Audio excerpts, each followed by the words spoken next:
Midnight Stepper uncovered. It started when my smartwatch buzzed at 12:01 a.m., congratulating me for hitting a new step record, except I hadn't moved from my bed. At first, I laughed it off, blaming a software glitch or maybe a restless leg. But what made my skin crawl was the pattern. Every night, at precisely midnight, my watch logged hundreds of steps, even though I was lying perfectly still. I decided tonight would be different. Tonight, I was going to catch whoever, or whatever, was walking in my skin.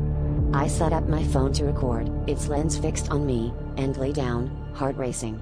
The room was silent except for the faint hum of the fridge down the hall. I clenched my fists and stared at the ceiling, determined not to move, not even to scratch the itch blossoming on my leg. Midnight crept closer. My watch vibrated, and an icy prickle ran down my spine.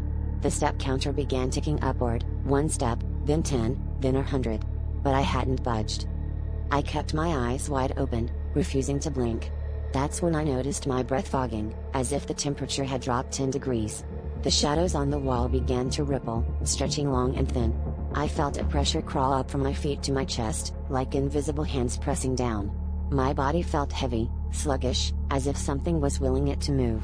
The urge to get up and walk was overwhelming, but I forced myself still, sweat pooling on my forehead. Morning came, and I watched the footage. For most of the night, I lay motionless.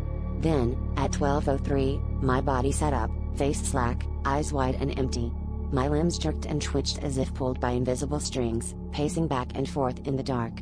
And behind my reflection in the window, I saw something else, something formless, shadowy, its arms buried deep inside my chest, steering me like a marionette.